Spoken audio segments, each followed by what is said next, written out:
नाज़रीन आदाब, आप देख रहे हैं INN चैनल। मैं हूं शेख अहमद अली। आज की खास बात में हम देखेंगे कई अहम कौमी और बैनुल अक़वामी खबरें।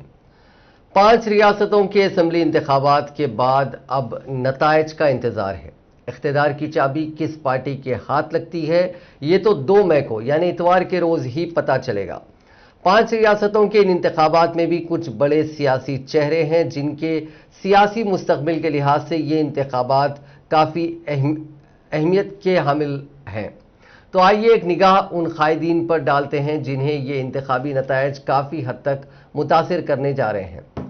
5 रियासतों में इंतखाबात हुए, लेकिन पूरे मुल्क की निगाहें बंगाल पर लगी हैं। मोदी शाह की जोड़ी ने बंगाल जीतने को अपना प्रेस्टीज इशू बनाया हुआ है। तो स्ट्रीट फाइटर दीदी ने भी पूरी ताकत से इंतखाबात लड़े। ममता बनर्जी के सियासी मुस्तकबिल पर इन इंतखाबात के नतीजे क्या फ़र्क डालेंगे, इसे हम 2 हिस्सों में बांट कर देखते हैं। बीजेपी ने बंगाल का इंतखाब पूरे जोश के साथ और पूरे जोर के साथ लड़ा है। भगवा पार्टी ने रियासत में अपने सारे रिसोर्सेज झोंक दिए थे। इन सब के बाद ममता अगर वेस्ट बंगाल की अपनी हुकूमत बचाने में कामयाब रहती है तो वो कौमी सतह पर मोदी हुकूमत मुखालिफ अलायंस की क़यादत करने की सबसे बड़ी दावेदार बन जाएंगी। एक्सपर्ट्स के मुताबिक ममता की जीत का असर यह भी होगा कि मरकज में अपोजिशन के गठजोड़ की क़यादत किसी मजबूत रीजनल पार्टी के हाथ में होनी चाहिए, ना कि लीडरशिप को लेकर गफलत में फंसी कांग्रेस के हाथ में। यानी बंगाल में दीदी की जीत उन्हें 2024 के आम इंतखाबात में अपोजिशन के अलायंस का लीडर भी बना सकती है। वहीं रियासत के असेंबली इंतखाबात से पहले भी तृणमूल के कई कायदीन, जिनमें शुभेंद्र अधिकारी, दिनेश त्रिवेदी, ये ममता का साथ छोड़कर बीजेपी के साथ चले गए थे। अगर ममता बनर्जी इंतखाबात हार जाती हैं तो उनकी पार्टी में बगावत के सुर और तेज हो जाएंगे। टीएमसी में ममता के भतीजे अभिषेक बैनर्जी को लेकर पार्टी का एक खेमा नाराज है। इख्तिदार जाने के बाद इस खेमे के कई कायदीन, कई एमएलएज बीजेपी की जानिब रुख कर सकते हैं। पार्टी पर ममता की पकड़ ढीली होने के साथ साथ बीजेपी लीडर अभिषेक बैनर्जी पर करप्शन के इल्जामात के सहारे दीदी की भी सियासी घेराबंदी की जा सकती है और ईमानदार छवि वाली ममता के लिए ये एक बड़ा झटका होगा। इन इंतखाबात में कांग्रेस जहां सबसे मजबूती से लड़ती हुई नजर आई वो रियासतें केरल और आसाम। राहुल इन इंतखाबात में केरल में ही ज्यादा एक्टिव नजर आए, लेकिन ज्यादातर एग्जिट पोल केरल में लेफ्ट फ्रंट की वापसी की बात कर रहे हैं। केरल के एक एक्सपर्ट हैं जिनके मुताबिक पार्टी के बड़े कायद होने के नाते केरल से ही राहुल गांधी एमपी भी हैं। ऐसे में केरल की हार से उनका नाम सीधे तौर पर जोड़ा जाएगा। शुरुआत में इस बात का इम्कान जताया जा रहा था कि असम में कांग्रेस इख्तिदार में लौट सकती है, लेकिन अभी आए एग्जिट पोल्स में असम में बीजेपी आगे दिख रही है। तमिलनाडु में कांग्रेस डीएमके के साथ में जो इख्तिदार में वापसी करती दिख रही है, लेकिन इस जीत का क्रेडिट स्टालिन को जाएगा। बंगाल में कांग्रेस दौड़ में ही नहीं है। अगर एग्जिट पोल्स पर यकीन करें तो कुल मिलाकर कांग्रेस का मुजाहरा इन इंतखाबात में बेहतर होगा, ऐसा नहीं दिखता। ऐसे में बीजेपी एक बार फिर राहुल को नाकाम और कमजोर कायद बताकर उन पर हमलावर होगी। साथ ही कांग्रेस से जो नाराज ग्रुप हैं, जिन्हें G21 का नाम दिया गया है, जिसकी क़यादत गुलाम नबी आज़ाद जैसे कायदीन कर रहे हैं, ये राहुल गांधी के काम करने के अंदाज पर सवाल उठा सकते हैं। लेकिन इससे फिलहाल राहुल की सियासी हालत पर बहुत ज़्यादा फर्क पड़ता नजर नहीं आता। हाँ, अगर बंगाल में हंग असेंबली की नौबत आई और तृणमूल को हुकूमत बनाने के लिए लेफ्ट कांग्रेस की जरूरत पड़ी तो एक बार नजरें फिर राहुल पर घूम सकती हैं कि वो क्या फैसला लेते हैं।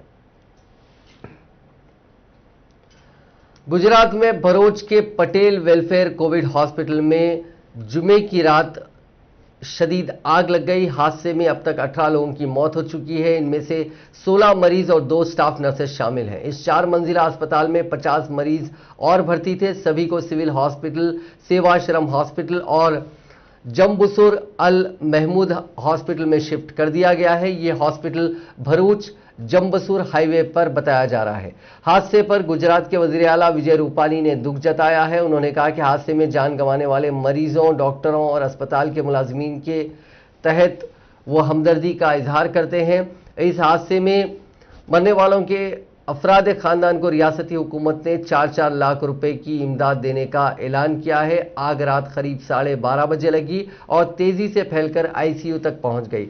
हालांकि कुछ घंटों की कोशिशों के बाद इस पर काबू पा लिया गया। बचाव का काम सुबह तक जारी रहा। शुरुआती जांच में आग की वजह शॉर्ट सर्किट बताई जा रही है। आग लगने की खबर मिलते ही फायर ब्रिगेड की 12 गाड़ियां और 40 एम्बुलेंसेस को बुलाया गया। मरीजों के अफराद खानदान भी मौके पर पहुंच गए। उस वक्त अस्पताल के आसपास करीब 5 से 6 हजार लोगों की भीड़ थी।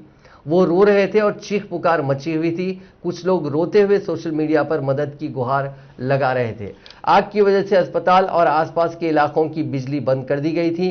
इससे बचाव के काम में भी काफी दिक्कतें आईं। काफी कोशिशों के बाद मरीजों को बाहर निकाला गया और उन्हें दूसरे हॉस्पिटल्स में शिफ्ट कर दिया गया। हालांकि नए मरीज आने पर वहां बेड और ऑक्सीजन के लिए काफी देर तक अफरा तफरी मची रही।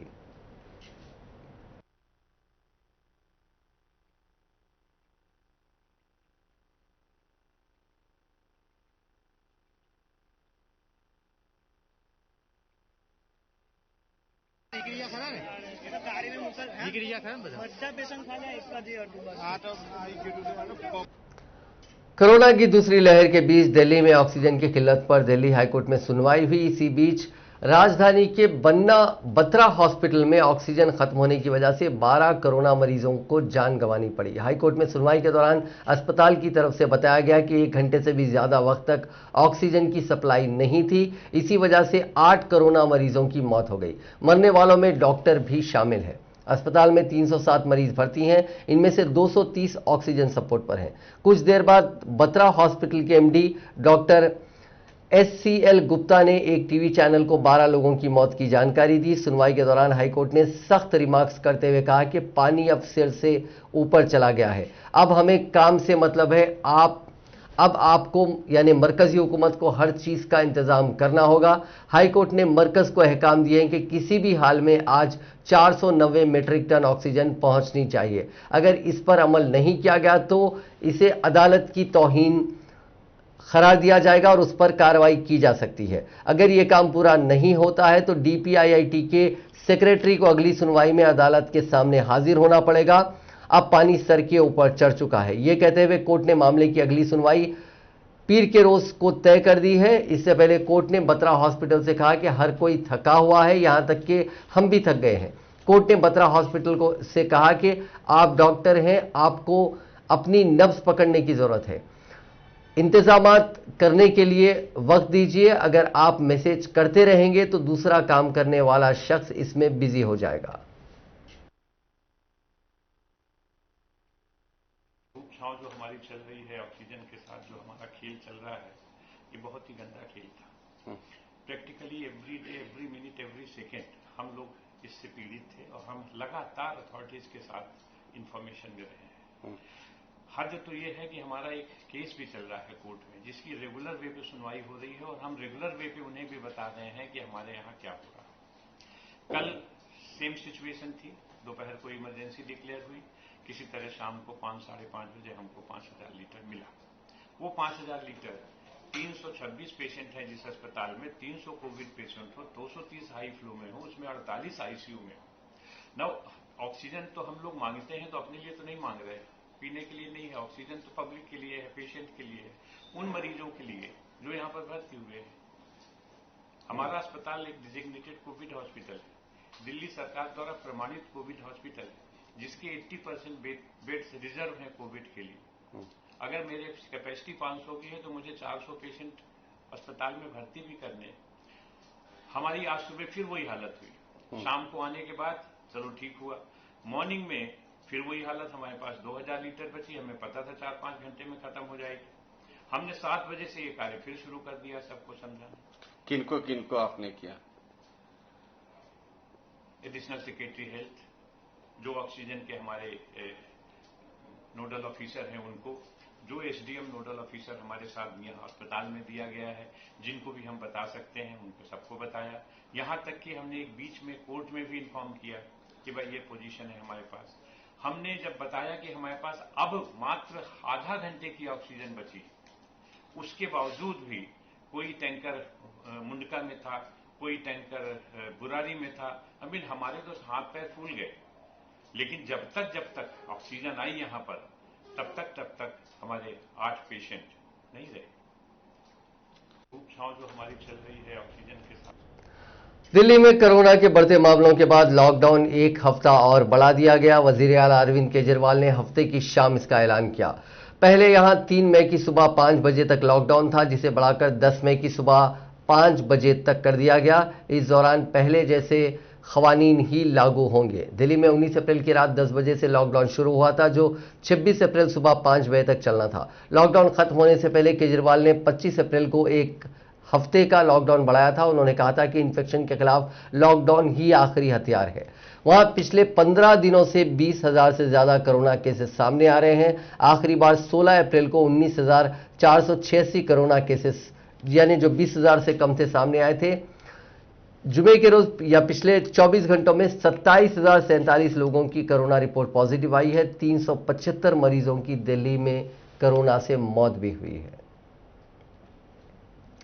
दुनिया भर में कोरोना से मुतासरीन का आंकड़ा लगातार बढ़ता ही जा रहा है। आज रात 9 बजे तक दुनिया भर में 15,21,65,230 लोग कोरोना वायरस से मुतासिर हो चुके हैं। इनमें से 31,96,821 लोगों की मौत हो गई है, जबकि 12,94,00,000 लोगों ने कोरोना को मात दी है। फिलहाल 1,95,22,269 लोगों का इलाज चल रहा है। इनमें से 1,12,269 लोगों की हालत तशवीशनाक बनी हुई है।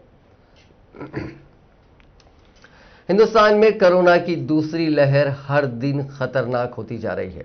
पिछले 24 घंटों में मुल्क में रिकॉर्ड 4,01,911 नए मुतासरीन की पहचान हुई। यह दुनिया की किसी भी मुल्क में एक दिन में मिले मुतासरीन की सबसे बड़ी तादाद है। यही नहीं, ये आंकड़ा सबसे ज्यादा मुतासरीन अमेरिका में मिले नए मरीजों से 7 गुना है। वहां जुमे के रोज 58,700 केसेस आए। पूरी दुनिया में 8,66,000 नए मरीजों की पहचान हुई। इनमें से लगभग आधे यानी 46% हिंदुस्तान में ही पाए गए। अमवात के आंकड़े की बात करें तो दुनिया में सबसे ज्यादा अमवात भी हिंदुस्तान में हो रहे हैं। बीते दिन दुनिया में कोरोना से 14,285 लोगों की जान गई। इनमें से 3,521 अमवात हिंदुस्तान में रिकॉर्ड की गई। यानी दुनिया में बीते 24 घंटों में हुई अमवात में हर चौथी मौत हिंदुस्तान में हुई। यहां सबसे ज्यादा अमवात महाराष्ट्र में दर्ज की गई, जहां 828 मुतासरीन ने दम तोड़ दिया।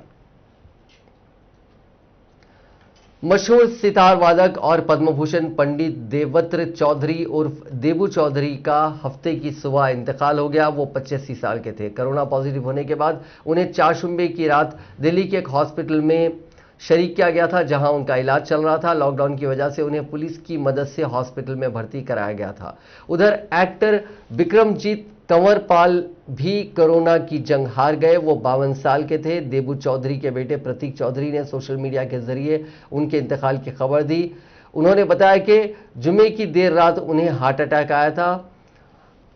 मरकजी हुकूमत ने 1992 में आर्ट्स के सेक्टर में शानदार कंट्रीब्यूशन के लिए उन्हें पद्म भूषण से नवाजा था। उन्होंने सीनियो संगीत घराने के पंचू गोपाल दत्ता और संगीत आचार्य उस्ताद मुश्ताक अली खान से म्यूजिक की तालीम हासिल की थी। वहीं फिल्म एक्टर अशोक पंडित ने एक्टर के इंतकाल पर अफसोस का इजहार किया। उन्होंने सोशल मीडिया पर लिखा कि आज सुबह कोरोना की वजह से एक्टर मेजर विक्रमजीत कंवरपाल के इंतकाल के बारे में सुनकर दुख हुआ। ये एक रिटायर्ड आर्मी ऑफिसर थे जिन्होंने कई फिल्मों और टीवी सीरियलों में काम किया था। महाराष्ट्र के पिंपरी चिंचवाड़ से एक झटका देने वाली खबर सामने आई है। वहां एक खातून की मौत हो गई और 2 दिनों तक उसकी लाश घर में पड़ी रही। खातून की लाश के बगल में उसकी 1 साल की बच्ची भी 2 दिन भूख प्यास से बिलखती रही, लेकिन कोई भी उसकी मदद के लिए नहीं आया। आखिर में जुमे के रोज 2 खातून कांस्टेबल्स बच्ची को अपने साथ पुलिस स्टेशन लेकर गए। यह वाकया पिंपरी चिंचवाड़ के दिघी इलाके का है। उत्तर प्रदेश की रहने वाली एक खातून अपने शौहर और बेटी के साथ किराए के एक फ्लैट में रहती थी। कुछ दिन पहले उसका शौहर किसी काम से यूपी गया और बीमार हो गया। उसके बाद खातून अपने यहाँ बेटी के साथ अकेले रह रही थी। माना जा रहा है कि मंगल या चारशुम्बे को उसका इंतकाल हो गया।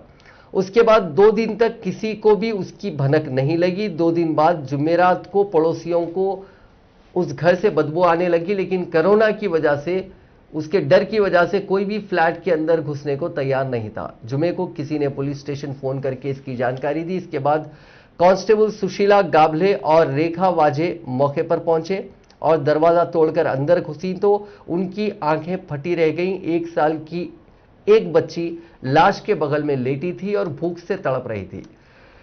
इसके बाद दोनों कांस्टेबल बच्ची को लेकर पुलिस स्टेशन आ गए और खातून की लाश को हॉस्पिटल भिजवाया। कांस्टेबल सुशीला गावले ने बताया कि बच्ची की हालत लगातार तशवीशनाक हो रही थी और अगर कुछ घंटे और हो जाते तो शायद कोई अनहोनी घट सकती थी। हमने बच्ची को सबसे पहले दूध और बिस्किट खिलाया और फिर डॉक्टर की सलाह पर कुछ सिरप दिए। फिलहाल उसके वालिद को इसकी इत्तला दे दी गई है। वो हफ्ते की शाम तक पुणे पहुंच जाएंगे और बच्ची को उन्हें सौंप दिया जाएगा।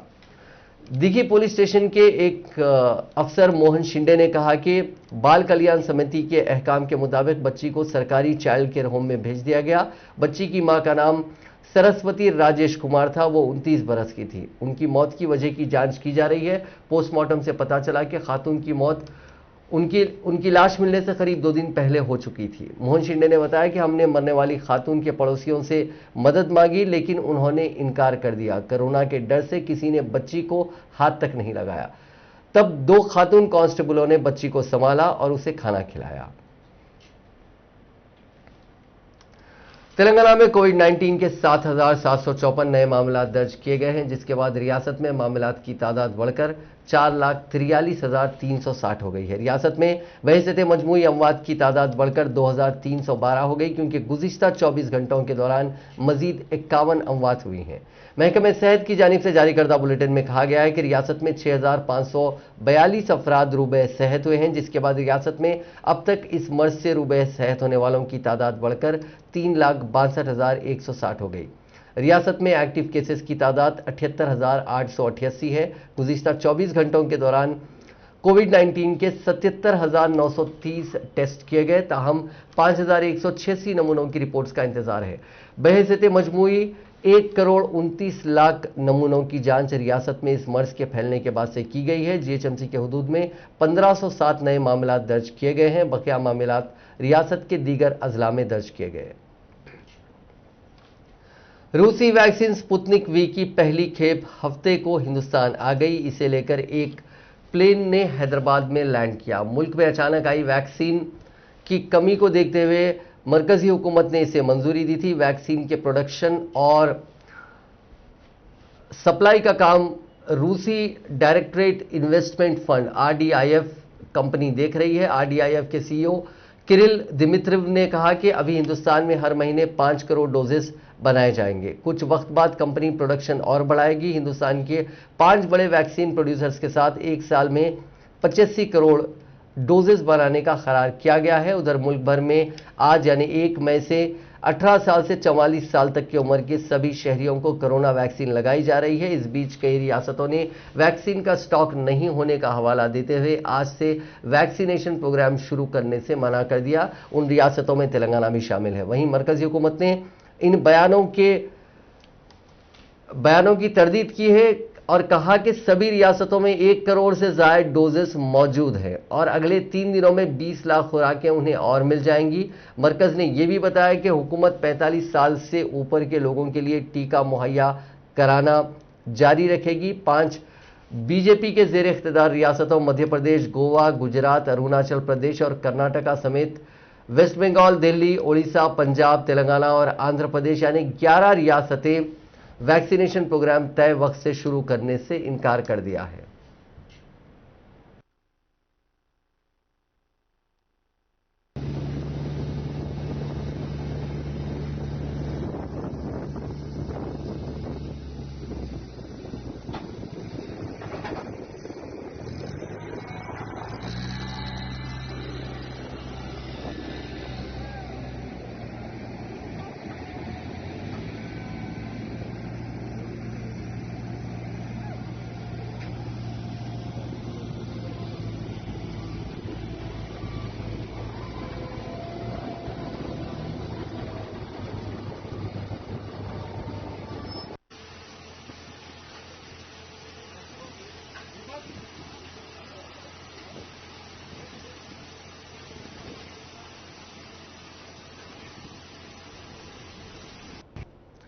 राष्ट्रीय जनता दल के लीडर और साबिक रुकने पार्लिमान मोहम्मद शहाबुद्दीन का हफ्ते के रोज कोरोना से इंतकाल हो गया। तिहाड़ जेल के डीजी संदीप गोयल ने शहाबुद्दीन की मौत की तस्दीक की। उन्होंने बताया कि शहाबुद्दीन को कोरोना से मुतासिर होने के बाद दीनदयाल उपाध्याय हॉस्पिटल में दाखिल कराया गया था, जहां उन्होंने आज आखिरी सांस ली।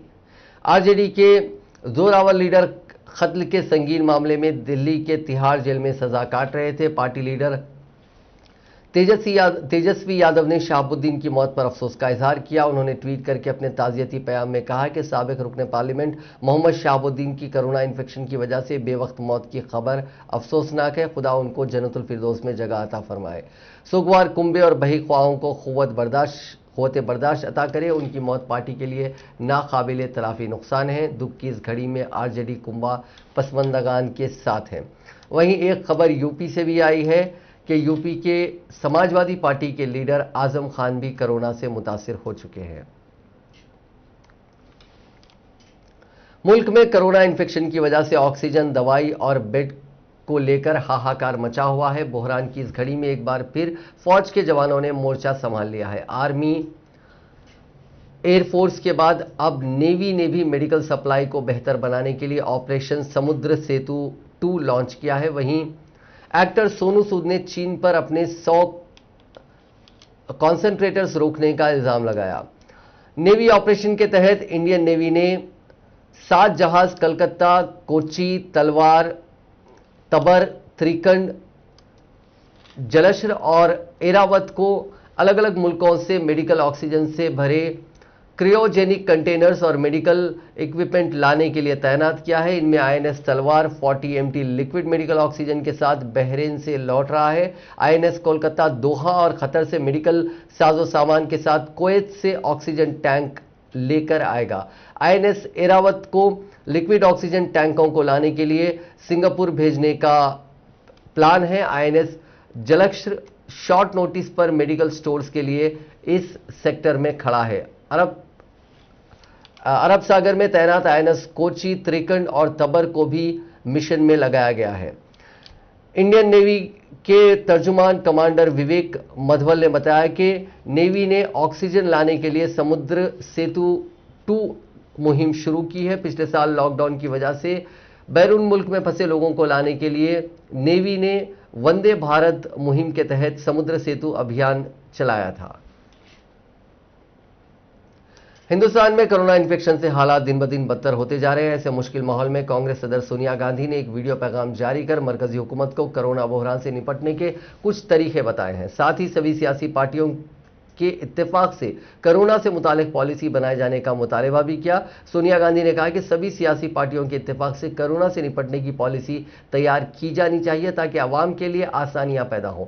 साथ ही सोनिया गांधी ने कहा कि कांग्रेस पार्टी मुल्क को कोरोना से बचाने के लिए मरकजी हुकूमत की जानिब से उठाए जाने वाले हर कदम में साथ देगी। सोनिया गांधी ने अपने पैगाम में कहा कि कोरोना वबा के इस चैलेंजिंग वक्त में आपके और आपकी फैमिली की सिक्योरिटी और अच्छी सेहत की तमन्ना करती हूं। वो लाखों फैमिलीज जिन्होंने अपनों को खोया है, उनके तई दिल से अपनी हमदर्दी का इजहार करती हूं। हमारा मुल्क इस वक्त कोरोना की जानलेवा मुसीबत का सामना कर रहा है। लाखों की तादाद में अवाम कोरोना की जद में आ रहे हैं।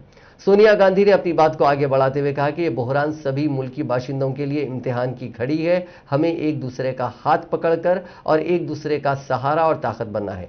जरूरी होने पर ही घर से निकलें। सोनिया गांधी ने कहा कि मैं जानती हूं कि मौजूदा हालात इंसानियत को हिला देने वाले हैं। कहीं ऑक्सीजन की कमी है, कहीं दवाओं की किल्लत है, कहीं हॉस्पिटल में बिस्तर नहीं है। सोनिया गांधी ने मजीद कहा कि हुकूमत को जाग जाने और जिम्मेदारी निभाने का वक्त है। मरकजी हुकूमत गरीबों के बारे में सोचे और हिजरत रोकने के लिए बहरान खत्म होने तक 6,000 रुपए अकाउंट्स में डाले।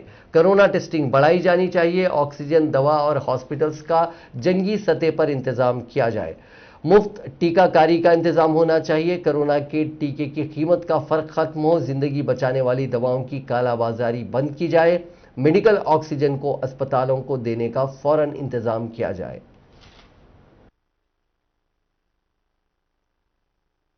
प्यारे भाइयों बहनों, नमस्कार। कोरोना महामारी के चुनौतीपूर्ण समय में आप और आपके परिवार की सुरक्षा और अच्छे स्वास्थ्य की कामना करती हूँ। वो लाखों परिवार जिन्होंने अपने प्रियजनों को खोया है, उनके प्रति भी दिल से अपनी संवेदना व्यक्त करती हूँ। हमारा देश इस समय कोरोना की जानलेवा मुसीबत का सामना कर रहा है। आप सब जानते हैं, लाखों की संख्या में हमारे परिजन कोरोना से रोजाना पीड़ित हो रहे हैं। ये संकट सभी देशवासियों के लिए परीक्षा की घड़ी है। हमें एक दूसरे का हाथ पकड़ एक दूसरे का सहारा भी बनना है और एक दूसरे की ताकत भी। मैं जानती हूँ कि मौजूदा कांग्रेस के साबिक सदर राहुल गांधी ने सिखों के 9वें गुरु तेग बहादुर के 400वें प्रकाश पर्व के मौके पर हफ्ते के रोज मुल्क के बाशिंदों को मुबारकबाद देते हुए सभी से कोरोना वबा से बचाव के गाइडलाइंस पर अमल करने की अपील की। राहुल गांधी ने कहा कि गुरु तेग बहादुर साहब के प्रकाश पर्व पर आप सभी को मुबारकबाद। इस मुश्किल वक्त में हमें ईमान और भाईचारे की ताकत से एक दूसरे का साथ देना पड़ेगा। सेहत के मुतालिक तमाम प्रोटोकॉल के ज़ाब्तों पर अमल करें, सलामत रहें। गुरु तेग बहादुर सिखों के पहले गुरु नानक साहिब के बताए हुए रास्ते पर अमल पैरा हुए और उनके 115 छंद मुक़द्दस गुरु ग्रंथ साहब में शामिल हैं और वो एक इनकलाबी एहसास थे और वो ज़िंदगी भर इंसानी माशरे की तरक्की और माशरे में पाए जाने वाली बुराइयों के खात्मे के लिए लड़ते रहे। अमेरिकी सदर जो बाइडेन ने आलमी वबा कोविड-19 की नई किस्म की तेजी से बढ़ते हुए केसेस के पेश नज़र हिंदुस्तान पर सफरी पाबंदियां आयद करने का फैसला किया, जो 4 मई से नाफिज होंगी। व्हाइट हाउस से जारी बयान में कहा गया है कि अमेरिका के centre for diseases control and prevention CDC के मशवरे पर हिंदुस्तान पर सफरी पाबंदियां आयद करने का फैसला किया गया है। हिंदुस्तान में कोरोना केसेस थम नहीं रहे हैं। बाइडेन ने इस सिलसिले में एक नोटिफिकेशन पर दस्तखत किए जिसमें कहा गया है कि दुनिया भर में कोरोना के नए स्ट्रेन की 1/3 से ज्यादा केसेस हिंदुस्तान में हैं। मुल्क के आवाम की सेहत के तहफ़्फ़ुज़ को यकीनी बनाने के पेश नज़र ये पाबंदियां जरूरी हैं। दुनिया आज कोरोना वायरस से लड़ रही है। हिंदुस्तान जैसा अजीम मुल्क भी लड़खड़ाते हुए इससे जूझ रहा है, मगर ऐसा पहली बार नहीं हुआ है। करीब 104 साल पहले भी स्पेनिश फ्लू नाम की वबा ने दुनिया में इतने लोगों की जान ले ली कि आज तक उनकी सही गिनती नहीं हो सकी। तब दुनिया की आबादी करीब 180 करोड़ थी। 2 साल के अंदर इनमें से करीब 60 करोड़ लोग वायरस की चपेट में आ गए थे, यानी दुनिया का हर तीसरा शख्स स्पेनिश फ्लू से बीमार हुआ था। अलग अलग अंदाजों के मुताबिक 1 करोड़ 74 लाख से 5 करोड़ लोगों को जान गंवानी पड़ी। दुनिया में आज की आबादी से अगर हम मुकाबला करें तो यह करीब 20 करोड़ लोगों की मौत के बराबर है। हिंदुस्तान में स्पेनिश फ्लू को बॉम्बे फ्लू या बॉम्बे फीवर के नाम से जाना गया। इससे 1 करोड़ से लेकर 2 करोड़ लोगों की मौत हुई थी। ये किसी एक मुल्क में स्पेनिश फ्लू से मरने वालों की सबसे बड़ी तादाद थी। इंडियन प्रीमियर लीग के मौजूदा सीजन में अब तक बेहद कमजोर मुजाहरे के बाद सनराइजर्स हैदराबाद की टीम ने कप्तान बदलने का फैसला किया है। 2016 में टीम को चैंपियन बना चुके ऑस्ट्रेलिया के डेविड वार्नर की जगह न्यूजीलैंड के केन विलियमसन को टीम का कप्तान बना दिया गया है। फ्रांचीसी ने साथ ही यह भी बताया कि इतवार के रोज राजस्थान रॉयल्स के खिलाफ होने वाले मुकाबले के लिए टीम के बैरूनी खिलाड़ियों के कॉम्बिनेशन में बदलाव किया जाएगा। IPL के सीजन में हैदराबाद ने अब तक बेहद कमजोर खेल दिखाया है। टीम को 6 में से 5 मैचों में हार का सामना करना पड़ा और वो 8वें मकाम पर है। चेन्नई सुपर किंग्स के खिलाफ करारी हार के बाद वार्नर ने टीम के कमजोर मुजाहरे की पूरी जिम्मेदारी ली थी। इसके एक दिन बाद ही फ्रांचीसी ने कप्तान बदलने का फैसला कर लिया।